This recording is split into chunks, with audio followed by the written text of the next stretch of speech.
Buenas noches, bienvenidos a la Feria Internacional del Libro Panamá 2021. Nos encontramos en el Salón Carlos Francisco Chacmarín y en breves minutos daré inicio a la actividad Noche Anagrama, Océano. Presenta Mateo García Elizondo, modera Mariela Sahel, la cual tendrá una duración de 45 minutos. Esta actividad se estará transmitiendo en vivo por el canal de YouTube de la Cámara Panameña del Libro.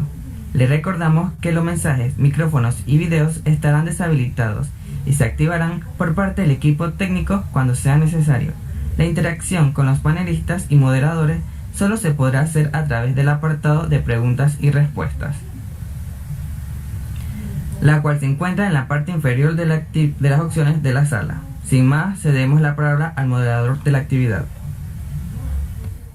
Buenas noches en Panamá, ¿no? En México también, Mateo.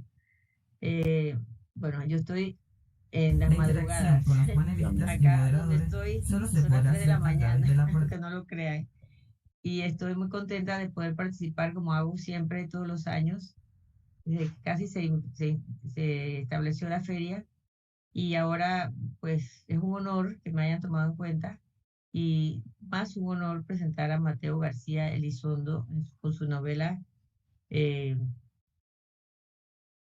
Un encuentro con la Lady. Una cita con la Lady. Una cita con la Lady. Sí, es que no tengo el libro físico enfrente porque yo lo tuve que comprar por Kindle. Pero bueno, una cita con la Lady. Mateo García, para los que no saben, es un chico, muy joven, pero muy talentoso. Esta novela la presentó en el 2019 en la Feria de Guadalajara.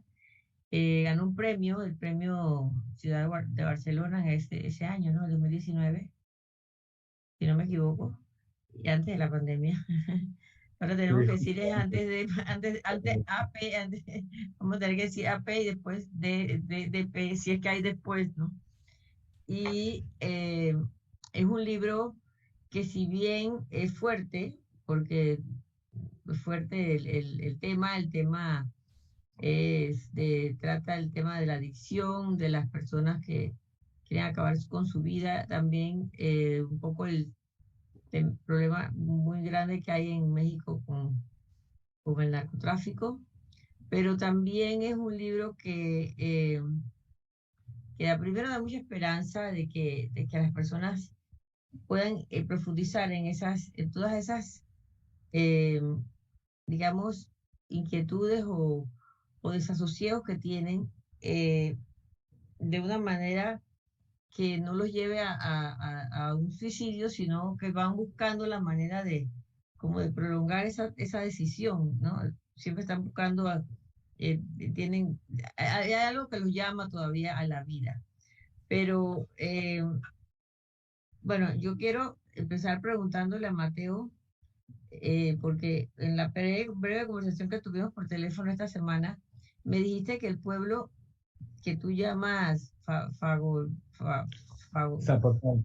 Zapotal en la novela. Yo te pregunté si era como el Comala de, de Juan Rulfo. Tú me dijiste que ese pueblo estaba inspirado en Panamá y no te acordabas el nombre, a ver si te acordaste. Hola Mariela, muchas gracias. Primero, antes que nada, pues es un placer estar aquí en la FIL Panamá virtual y platicando contigo.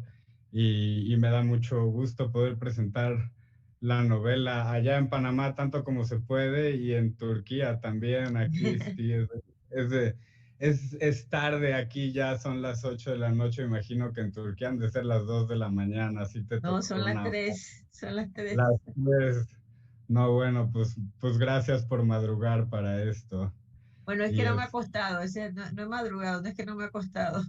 bueno, pues entonces por desvelarte para esto, muchas gracias. Y es un placer estar aquí contigo. Y sí, mira, de hecho, yo te había mencionado un poco que el pueblo, el Zapotal del libro, yo lo construí a partir de muchos pueblos, un pueblo en el que viví cierto tiempo en el sureste de México durante algún tiempo, pero también una parte del libro que es El Rincón de Juan, que quizás lo recuerdas, hay un momento en el que el personaje Sí. como que se pasa por el pueblo y llega como pues a un bar de mala muerte. Y ese bar de mala muerte yo me acordaba el otro día que platicaba contigo que yo me inspiré mucho en un lugar en el que estuve cuando, en un viaje que hice por Panamá con mi hermano pequeño. Mi hermano tiene 10 años menos que yo. Y en esa ocasión creo que habíamos viajado a Costa Rica con mis papás y Jerónimo, mi hermano y yo nos fuimos en autobús desde Costa Rica a Panamá y llegamos es a Boquete, que es Ah, una Boquete. ciudad fronteriza, o sea, bueno, cercana a la frontera de Costa Rica y que es, si bien recuerdo, es montañoso, allá es una comunidad cafetera, ¿no? Son las tierras Este, altas, lo que nosotros le llamamos las tierras altas. Ujú. Pues ahí fue a donde llegamos y es un pueblo muy bonito, Boquete, yo lo recuerdo bonito y agradable, pero conocimos a algún chavo de por allá que nos llevó como al bar un poco más escondido. Y entre ese y otros lugares fue que fue saliendo un poco el Zapotal, que sí es una mezcla de muchos pueblos un poco entre abandonados, un poco tristes, un poco fantasmas en los que he estado. Sobre todo es algo como muy de América Latina, pero en Europa también hay de esos pueblos. A mí me tocó estar algún tiempo por allá y también hay de esos pueblos. Y un poco sí, pues lo que salió de esa mezcla de pueblos fue un poco mi Comala, que es este Zapotal, que es un pueblo muy remoto al que llega este personaje al final de su camino. Y sí, tenía pendiente recordar el nombre del pueblo y ahí está, es Sí, Boquete. bueno, Boquete está considerado como uno de los lugares en donde va mucha gente, sobre todo extranjeros, van a pasar tiempo allá. Hay muchas familias que tienen casas de verano allá también, de verano no, de fin de semana o de vacaciones, pues. Y también un lugar donde mucha gente va a casarse, no precisamente a suicidarse. No sé si es una o la otra, sí, claro, porque, bueno, yo quería también mencionar que Mateo estudió letras en Inglaterra, entiendo, ¿no? Y que también ha ejercido el periodismo y entre las cosas que le gusta hacer en periodismo es algo que también a mí me gusta y que estoy haciendo mucho ahora que estoy acá, es el periodismo de viajes, ¿no? El Ujú, relatar, hacer crónicas de viajes que siempre ayuda a conocer la historia, a profundizar en la historia y también ayuda a los que no pueden visitar los lugares que ujú, uno visita y de la misma manera motivar a los que no lo han visitado a visitarlo, ¿no? ujú, Y hay otro dato importante que a lo mejor pues los los que nos escuchan no lo saben, pero Mateo es el nieto de Gabriel García Márquez. Y si bien él no hace alarde de eso, eh, yo estuve leyendo varias entrevistas que te hicieron y entiendo que empezaste a escribir muy joven y que les mostrabas tus cosas a tu abuelo. De alguna manera tu abuelo fue tu mentor, pero obviamente tu estilo no es el realismo mágico, ¿no? Ni el realismo trágico, sino es algo muy personal. Tú estás buscando tu propia identidad.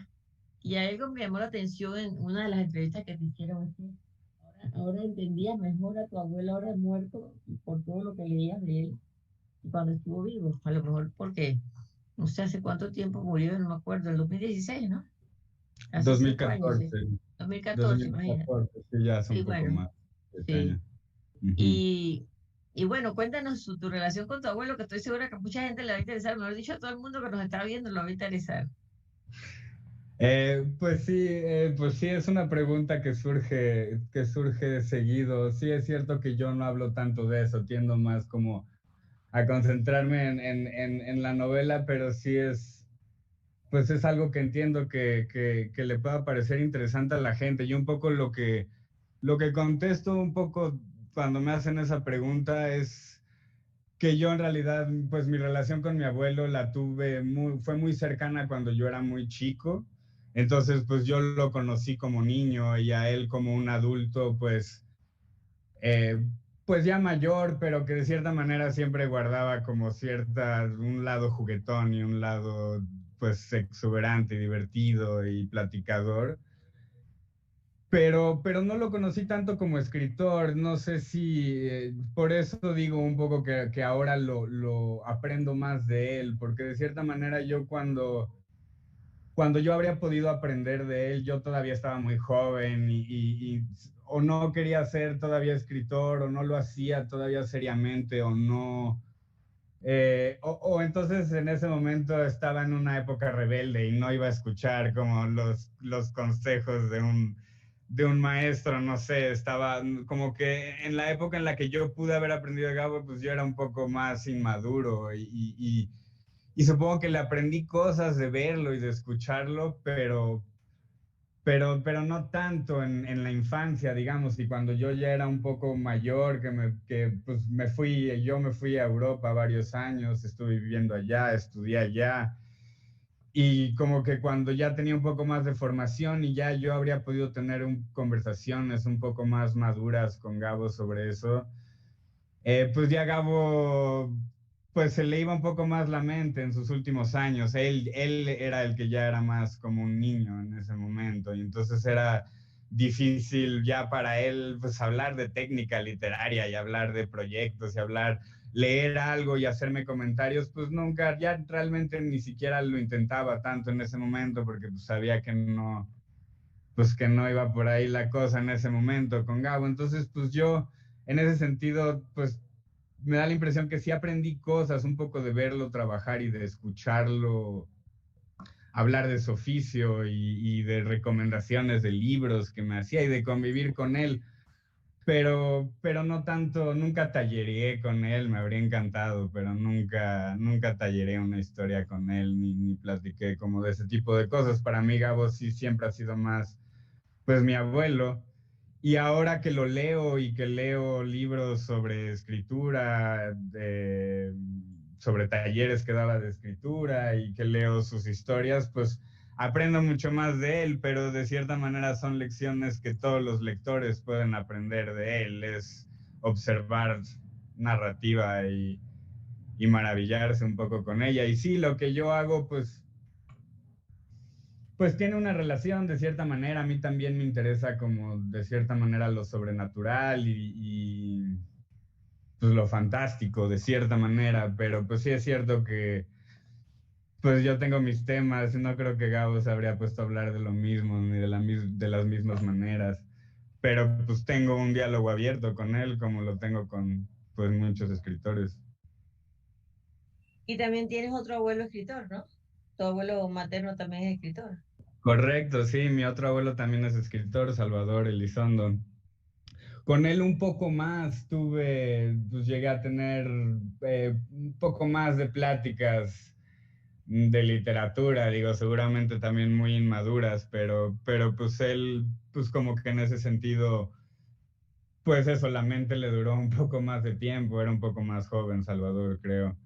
Este, y pues nada, como que con él, pues coincidí en eso un poco más también, en lecturas, en pláticas. Era muy divertido. Mi abuelo Salvador se la pasaba todo el día sentado en su jardín y escribía y leía y disparaba un rifle de balines. No sé, era un abuelo muy divertido, muy encantador, también tenía pues, una plática muy interesante. Yo en ese sentido considero que fue muy suertudo tener a los abuelos que tuve porque, pues, me dieron el gusto por las historias y me hicieron como creer que vale la pena contar historias y que es algo que es un camino que se puede tomar en la vida. Y antes Se de los estar contando historias mediante esta primera novela que publicas, estuviste haciendo o adaptando guiones, ¿no? Estuviste participando pues en la producción de películas. Cuéntanos un poco de eso. Sí, pues sí, yo empecé un poco en el cine y fue en la escritura de guiones y fue como un poco mi formación. Siento que fue mucho ahí. Yo pues estaba estudiando letras en Inglaterra y empecé a escribir Desierto con Jonás Cuarón desde entonces, hace ya casi 10 años, cuando yo estaba en la universidad. Y empezamos ese proceso en ese momento y fue un proceso muy largo de escritura. Bueno, de escritura fueron algunos años, pero para levantar la película pues pasaron más de 5, como 6 o 7 años. Pues yo a partir de esa experiencia escribiendo con Jonás, pues digo, ya me gustaba mucho el cine y veía mucho cine, pero no, nunca había pensado en ser guionista y esa experiencia un poco pues me acercó al mundo del cine y me empezó a interesar mucho y lo empecé a practicar mucho y fue mucho de lo que hice en, pues digamos, los últimos 10 años como para formarme de escritor fue desarrollar guiones y hacer reescrituras y colaborar con directores y con otros guionistas con otros guionistas y directores que tenían y tienen mucho más experiencia que yo en contar historias. Y entonces, pues yo aprendí mucho coescribiendo con directores y con guionistas, aquí en México sobre todo, también un poco con colegas en Francia, cuando vivía allá también algunos años. Y nunca fuiste a la escuela de nuevo cine latinoamericano? No, fíjate que nunca he ido, ese es uno de los pendientes que tengo en la vida. Pues quiero visitarla, digo, no sé si ya, si me va, o sea, si me voy a aventar allá un curso. Parece que son pues muy intensivos y muy buenos, he sabido, pero me interesa pues verla y conocerla porque he estado en Cuba un par de veces, pero nunca he ido a ver la escuela. A San Antonio de los Baños. A San Antonio, sí, pues sí, tengo muchas ganas de conocerla, pero no, yo no tuve, pues digo, habría sido buena idea quizás estudiar cine en retrospectiva, pero no, yo no estudié cine, yo como decías, yo estudié letras en Inglaterra y luego, y tenía una parte de escritura creativa en ese curso. Y luego estudié periodismo y lo estuve practicando un rato como freelance, como para publicaciones en línea sobre todo. Pero sí fue el cine, creo que el cine es como esta entidad que te agarra y que te llama y que dice, a ver, tú haces foto o haces música o haces escritura o algo así y me interesas y pues te toma y es muy difícil salirse del cine. Yo pues a mí me gusta mucho el cine y desarrollar guiones y lo sigo haciendo mucho. Disculpen, voy a Pero, prender las luces porque se me está haciendo de noche en mi casa y estoy a eh, oscuras aquí. Disculpen.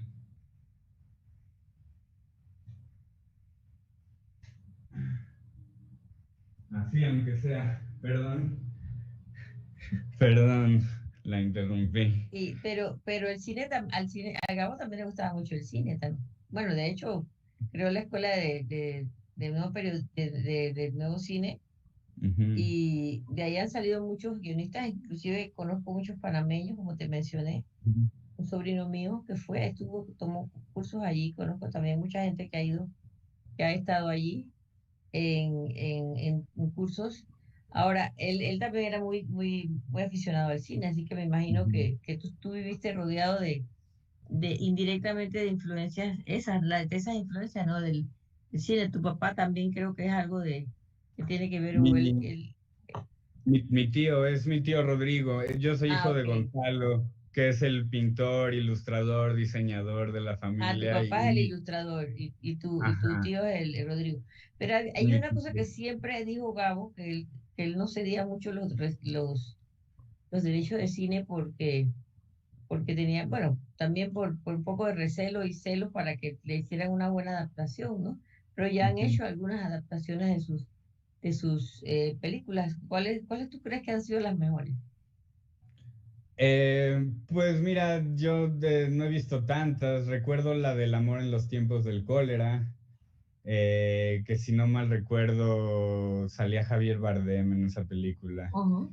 Este, que no estaba, que pues digo, no estaba mal, no, no, tampoco fue un gran hit, si no mal recuerdo. Este, no sé, no, la verdad, no recuerdo mucho, un poco el mito.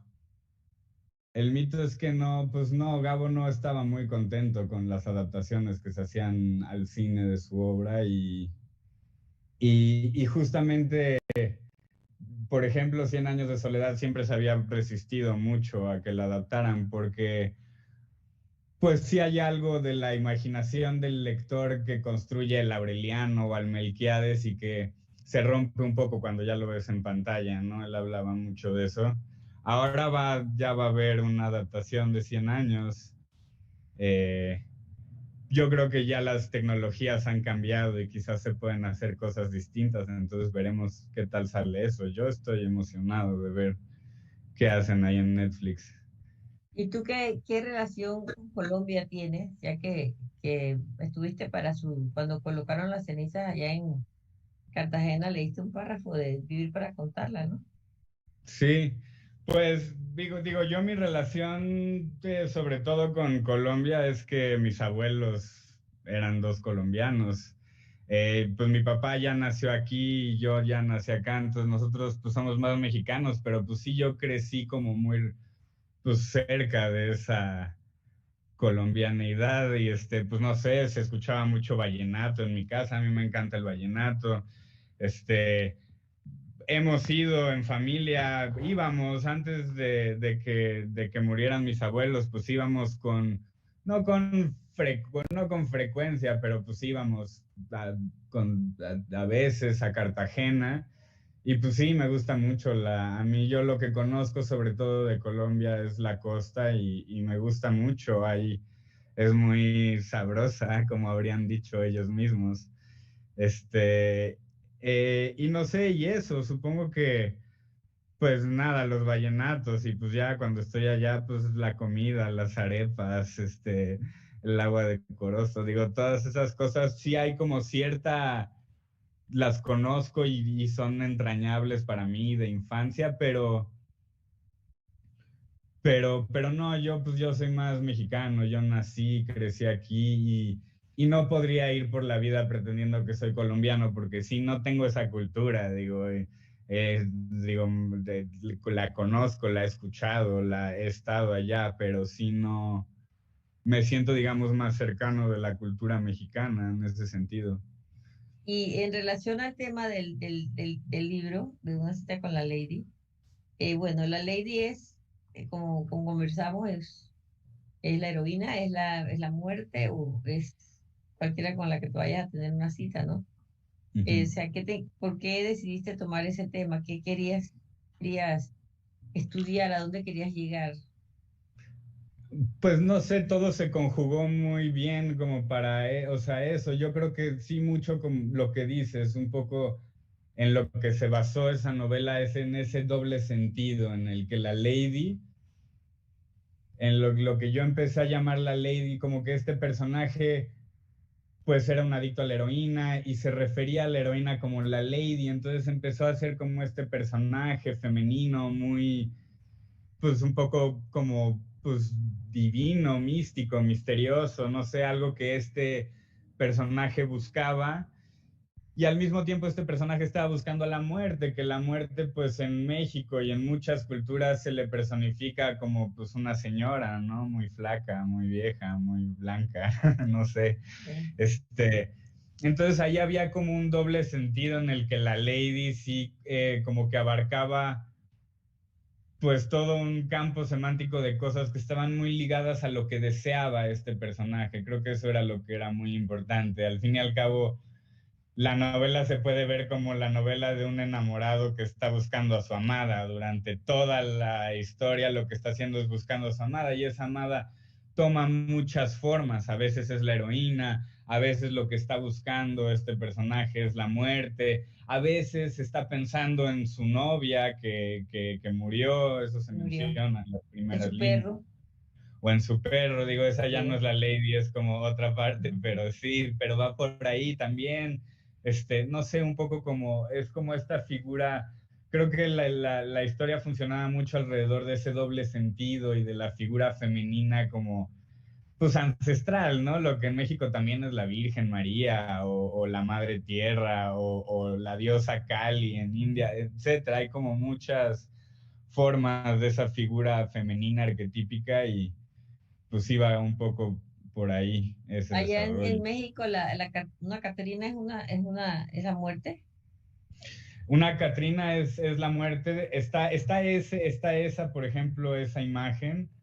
También está la imagen de la Santa Muerte, que no sé si has oído hablar de ella. Pues es una figura de culto en la zona centro del país y también es como esta clásica figura como de un esqueleto vestido con vestido pues precisamente va por ahí, esa es una Catrina. Sí, esta la conseguí aquí porque aquí tienen un fetichismo con las Catrinas y con Frida que no te puedes imaginar, en Turquía. Sí.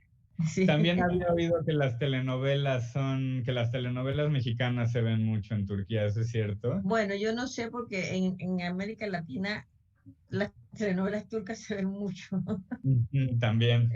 La turcomanía es un caso muy excepcional.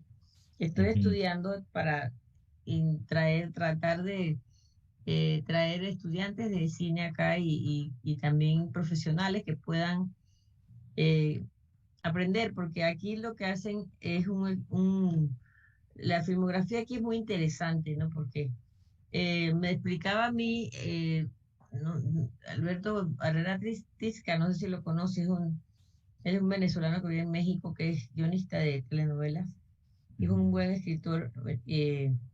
Me decía hace ya varios años, como 5 o 6 años, precisamente en la Feria de Guadalajara, que, bueno, que el asunto de las telenovelas turcas es que habían desplazado a las mexicanas, a las colombianas, a las brasileras, por varias cosas, ¿no? Porque manejan muy bien el tema de los exteriores, porque, bueno, también es un país muy hermoso, de la iluminación, y también que tú no ves sexo, no ves drogas, no ves violencia, o sea, por eso que han sido tan exitosas, ¿no? Y he visitado un par de estudios, de hecho hay un interés en hacer una producción con el libro que te mandé, eh, en- para, para hacer una coproducción sobre ese libro, para una serie. Pero las telenovelas aquí, Turquía es el segundo exportador de series del No mundo. sabía. Sí. Así que No lo sabía. cuando quieras venir acá, yo te llevo a los estudios de las mejores estudios y de repente te quedas un par de años acá viendo guiones o viendo cómo filman, porque Ay, me realmente encantaría. son extraordinarios aquí, o sea, una industria que es súper productiva. Ay, a mí me encantaría ir a Turquía. Yo estuve en Istambul hace muchos años también con la familia y Istambul es impresionante. No, Me encanta. Estambul no es una ciudad, Estambul es un mundo. Y Napoleón decía que si había que escoger la capital del mundo, tendría que ser Estambul. Pero Claro, bueno, es como yo no vivo en Estambul, yo vivo en Ankara, que es donde está la Ankara. capital, y es mucho Ajá, más tranquilo. Me encanta ya. Estambul, pero no creo que podría vivir ahí. Ajá. Sí, Eh, sí, y, sí.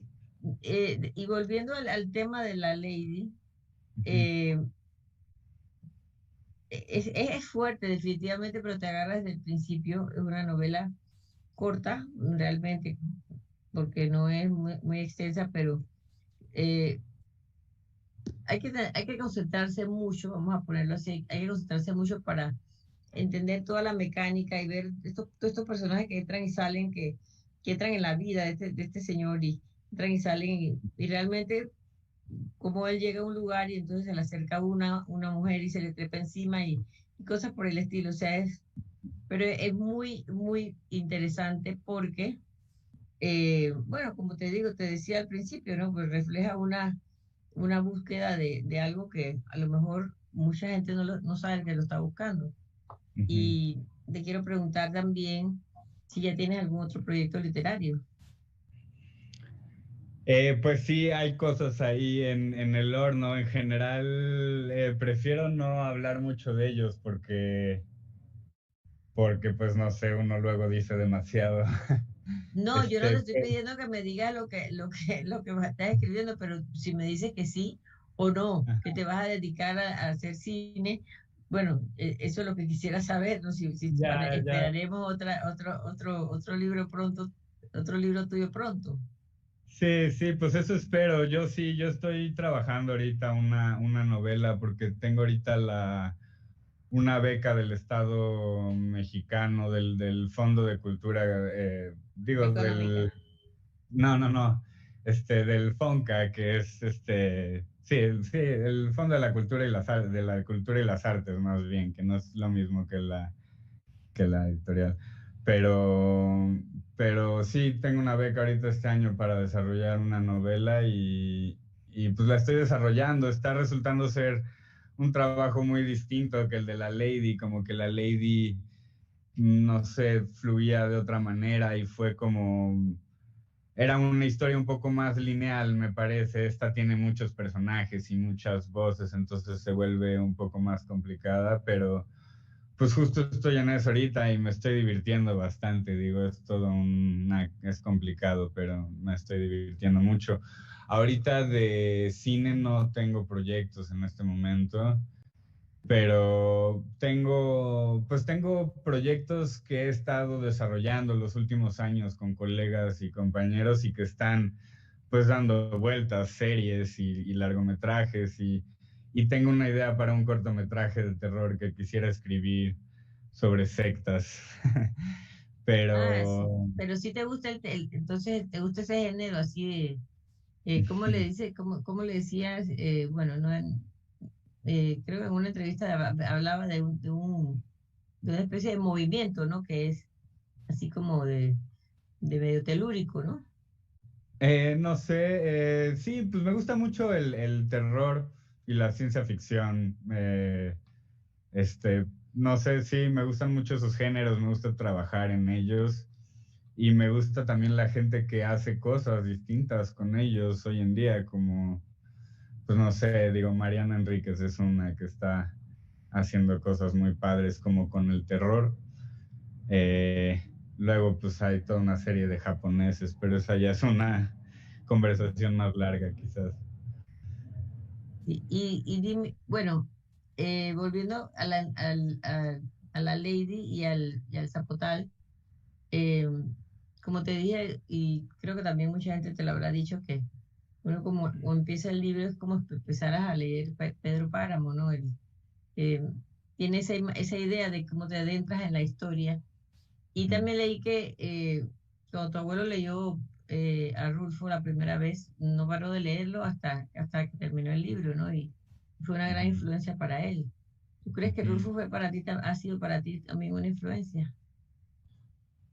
Sí, sin duda, digo, de que ha sido una influencia, creo que sin duda alguna. Y pues sobre todo yo en este caso, pues sí estaba como, sí sabía que iba a escribir una historia como pues de alguien llegando a un pueblo fantasma pues todo un universo que sí era muy rulfiano. Entonces, de cierta manera sí hay pues toda una serie de guiños en el libro a Rulfo. Ahora sí, como que han hecho muchas teorías de que como no quería parecerme a mi abuelo, pues entonces más bien me quise parecer a Rulfo. Yo no sé si eso, no sé, uno lo hace intencionalmente. Creo que pues no sé, o sea, yo no estaba como queriendo parecerme a Rulfo, digo, sabía que había algo de Rulfo, pero también sabía que había algo de William Burroughs.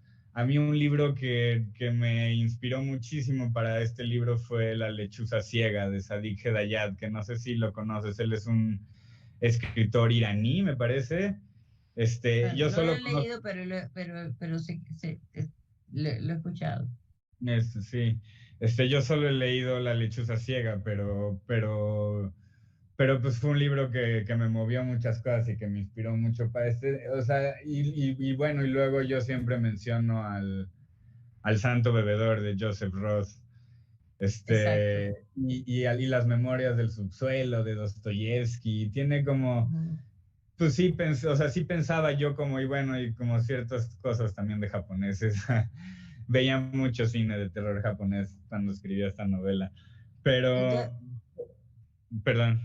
no, pero entonces podríamos decir que tú te encaminas más hacia ese género de novelas, no sé si las puedes llamar aquí en Panamá o allá en Panamá, pues allá está un festival de novela negra, Ujú. o si la puedes encasillar, vamos a ponerlo así, o la puedes clasificar dentro de novela negra, Ajá. o es otro tipo de género. Pues, o sea, pues yo preferiría no hacerlo, o sea, sí, como que a mí me gusta mucho el terror y me gusta la ciencia ficción y me gusta la fantasía y me gusta también el policíaco pero pues me gustan también, ahorita estoy leyendo muchos dramas familiares, es decir, como que prefiero no encasillarme nunca, supongo que la gente al final siempre pues lo trata de encasillar a uno. También era un poco lo que decía Gabo. Él decía que él no trataba de escribir realismo mágico, que él escribía los libros que le interesaban y que le gustaban y que quería escribir. Y pues ya luego ahí, pues una bola de críticos deciden que eso es realismo mágico. Eso yo creo que no lo decide tanto el escritor. No sé si los escritores deciden, ah, pues yo voy a ser un escritor de realismo mágico o yo voy a escribir novela negra. Quizás algunos sí, supongo. Pues no sé, Stephen King supongo que le gusta escribir novela de terror. Pero no sé, digo, yo en lo personal, pues digo, aunque sí me gusta todo eso y lo que hago muy seguido cae en esos géneros, pues preferiría no encasillarlo a eso, diría que hago un poco de todo. Ahorita lo que estoy escribiendo es una novela un poco más familiar, sí tiene tintes de terror, pero también, pues como en La Lady, siempre hay también un poco de humor, un poco de drama, un poco de todo, ¿no? Y como que cuando uno piensa en el género a veces puede ayudar, pero a veces también pues limita, creo. Y el hecho de que mucha gente pues me ha preguntado por el tema, porque han visto los comentarios que yo puse para promocionar esta presentación de Ujú, que se debía, y le tienen un poco de temor, vamos a poner así, a leer una historia que tenga que ver con un adicto. Y, ujú. y realmente creo que es una manera, lo has hecho de una manera que para entender el drama que vive un adicto o la persona que está muy dependiente de estas sustancias, eh, pueda llevar a lo largo de su vida, ¿no? Entonces no debería tener temor o no le debería dejar de interesar, sino al Ujú. contrario, comprenderlo. Claro, Sería la manera de enfrentar algo que para mucha gente es una amenaza, ¿no? claro. Sí, no, estoy de acuerdo. O sea, creo que sí trata temas muy pesados. Digo, sí, al fin y al cabo es un libro pues, sobre heroína y sobre la muerte mucho, pero también yo siempre comento que la heroína en realidad es una manera de hablar como del deseo y el deseo sí es algo que creo que todos entendemos y ese impulso a buscar y a perseguir y a agarrarse de las cosas que en este caso, pues al personaje lo está matando, pero también, o sea, la muerte y esta búsqueda de la muerte y esta ida hacia la muerte, también yo siempre digo que es una manera de concentrarse más al final en la vida. Entonces, pues sí, no sé, yo me daba cuenta que estaba escribiendo algo como muy oscuro y muy, que quizás no sería para todos, porque pues sí son temas fuertes y sí es pesado, pero al mismo tiempo creo que hay muchas cosas que brillan dentro de la historia y que son al final pues bonitas y amorosas, por más cursi que suene, al final este personaje como que sí se agarra de las cosas importantes de la vida, ¿no? Como, o sea, de sus amigos, de su Se aferra, expareja, sí. se aferra como a ciertas eh, cosas que al fin y al cabo sí dan cierta luz. Y luego a mí en lo particular lo que me hizo pasar, digamos, el trago de escribirla era mucho el personaje, porque creo que el personaje, a pesar de que puede ser muy oscuro y está en una búsqueda así muy pesada y muy intensa, pues no sé, yo a mí me parecía un personaje, o sea, divertido, chistoso a veces, simpático. Yo me llevé muy bien con él y me divertía ujú. mucho como el diálogo que estábamos teniendo y siento que como que había cierto sentido del humor en su manera de ver la vida y la muerte que a mí me volvió esa experiencia como más tolerable y más divertida de cierta manera. Entonces, pues para los que estén dudando por el tema de la muerte y de las drogas, pues no todo es solo como oscuridad, siento también. No, exactamente, doy fe de eso. Y no, creo que nos quedan unos 6, 7 minutos. Sí, sí, Quisiera no. que me dijeras un poco sobre tu trabajo de periodismo y si tienes interés, porque, bueno, tu abuelo también siempre dijo que era el mejor oficio del mundo, ¿no? Y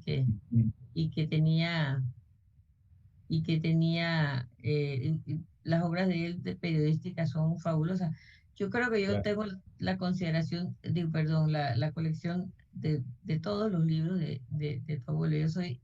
He sido, desde que agarré el primer libro, no he parado de leer todo lo que ha escrito en todo sentido. O sea, soy una grandísima, pero grandísima admiradora de él. Y lo conocí en algún momento, casualmente Ok. en Cuba, en un festival de cine. Allá lo conocí. Ah, Pero, y también sabes que él fue un factor muy determinante eh, para lograr la firma de los tratados Torrijos-Carter, que ujú, hoy casualmente hace unas horas estuvo presentándose el libro de Zoilo Martínez de la Vega, las guerras del general Torrijos, y la ujú. contraportada lleva una cita de tu abuelo, Ah, porque él lo admiró muchísimo y le ujú, ayudó mucho el apoyo que le dio a la, bueno, no fue guerra en realidad porque no se disparó en un tiro, pero ujú. eh, eh, el asunto fue que el apoyo que él le dio, tanto él como Graham Greene, fue determinante para que la causa de Torrijos se volviera universal. Mm. Y te voy a leer, déjame buscarlo, lo debía haber tenido a mano, pero te voy a leer los del libro, la un periodista español, aquí lo tienes. Ajá. Dice, Torrijos tenía una visión del mundo que muy poco se le conoce. Eso lo dice en la contraportada. Y él fue muy amigo de Panamá y nosotros le agradecemos mucho que nos haya apoyado en esa gran conquista. Así que realmente el tema Ujú. del periodismo puede ser muy interesante dependiendo de cómo tú lo enfoques, ¿no?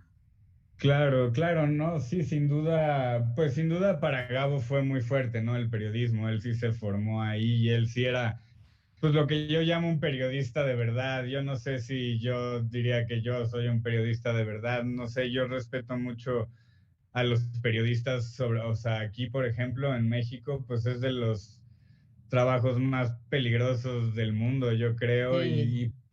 y es gente que se está jugando la vida para, pues, informar sobre, pues, temas muy delicados. Entonces, pues yo eso es como lo que considero, sí, la labor del periodismo y pues no, yo no me dedico tanto a eso, yo más bien estudié periodismo, pues mucho porque eso también, porque escuchaba a Gabo decir que uno aprendía a escribir haciendo periodismo, entonces pues sí tuve que meterme ahí un poco, pero pues es cierto que yo un poco en el periodismo, pues más lo que hice fue mucho crónica de viaje, fue en una época en la que yo estaba En en Europa. Europa y tenía cierta libertad de movimiento, entonces pues me iba de fin de semana a algún lado, ahí conocía gente en el bar, iba a conocer los lugares populares y regresaba y escribía artículos para plataformas en línea. Digo, no, yo no considero que, digo, me tocó, tuve chance de escribir en algún momento para la National Geographic Traveler de aquí de México y para algunas revistas, digo, bien, sí, sí llegué a practicar un poco el periodismo, pero la verdad es que, pues a mí siempre lo que me interesó más que nada era pues contar historias y sobre todo a través de ficción, siempre me interesó mucho pues la ficción y estar como pues encerrado escribiendo, digo, sí beber del mundo, pero al final tener como la libertad de que da la ficción al momento de escribir. Entonces, Ahí, pues digo, no, sí, no, es que hay un question and answer ahí no sé si tú lo ves. Y dice, Venga. pero ustedes están hablando de Gabo, pero ¿quién es Gabo? Bueno, Gabo es Gabriel García Márquez, el periodista, digo, el escritor colombiano que ganó el Nobel de Literatura en 1983 y que, bueno, yo creo que es el colombiano más universal, cuidado, el escritor más universal que todos conocen, ¿no? Fuera de... Y pues Pero y sucede ser mi abuelo, sí, entonces pues happens to como be. como yo también escribo siempre, pues surge eso, la pregunta de qué tanto Sí, influyó.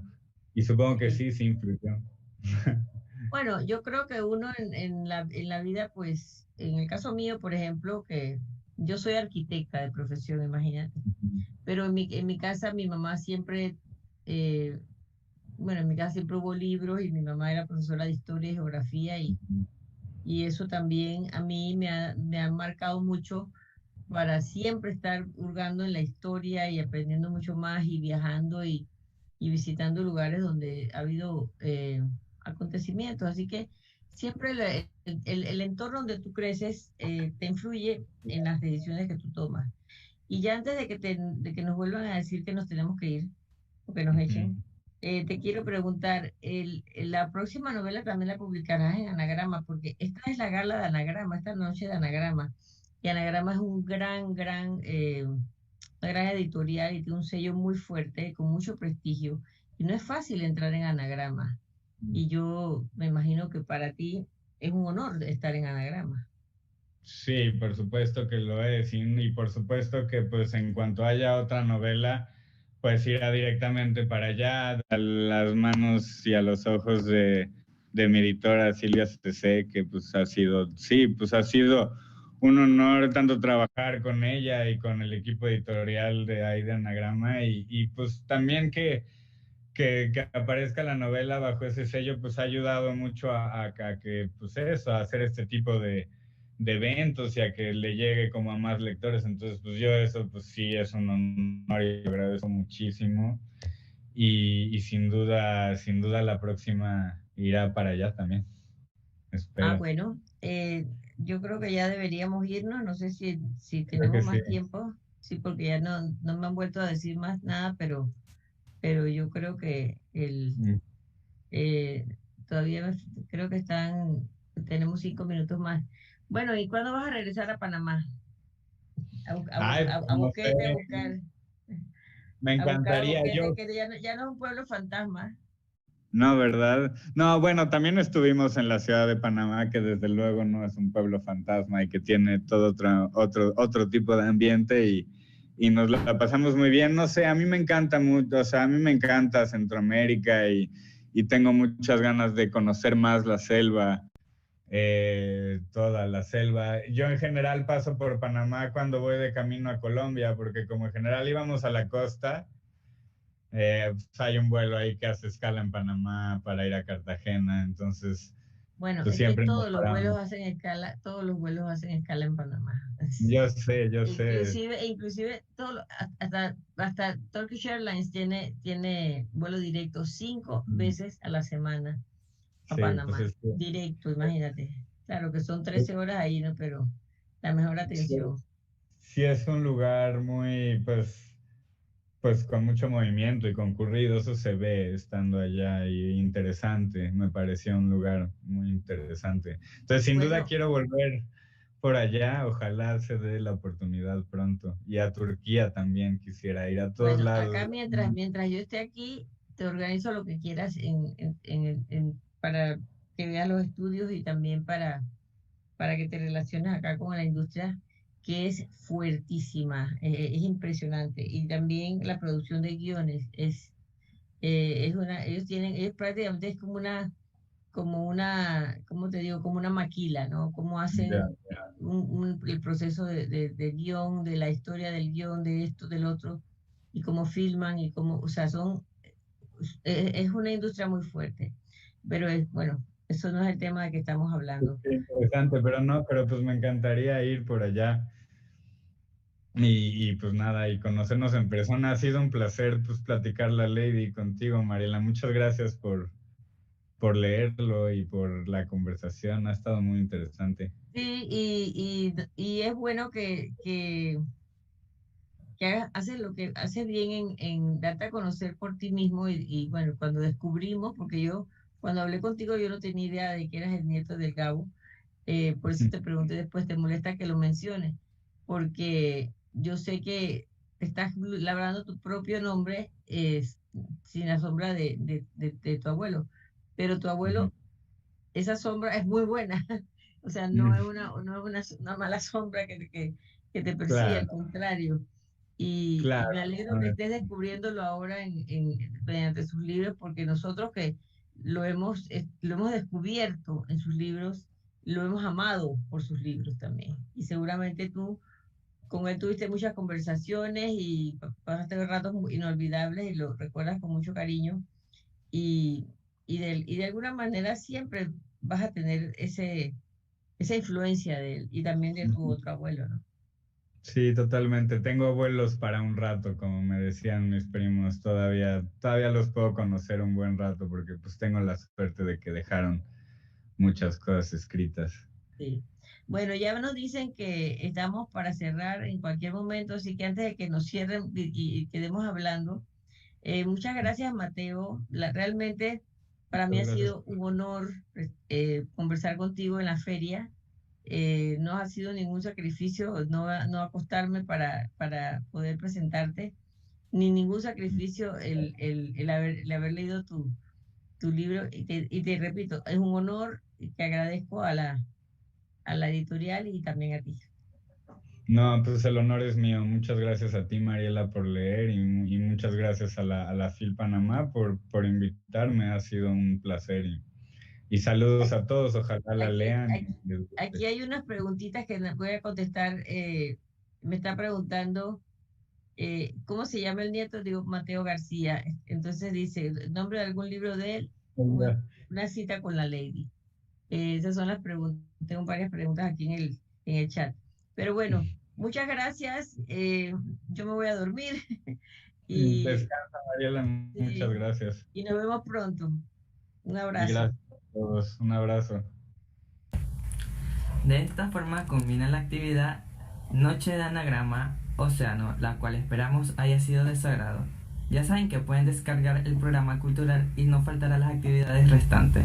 No olviden visitar nuestro sitio web www.filpanama.org para ser parte de toda la experiencia de la Feria Internacional del Libro Panamá 2020.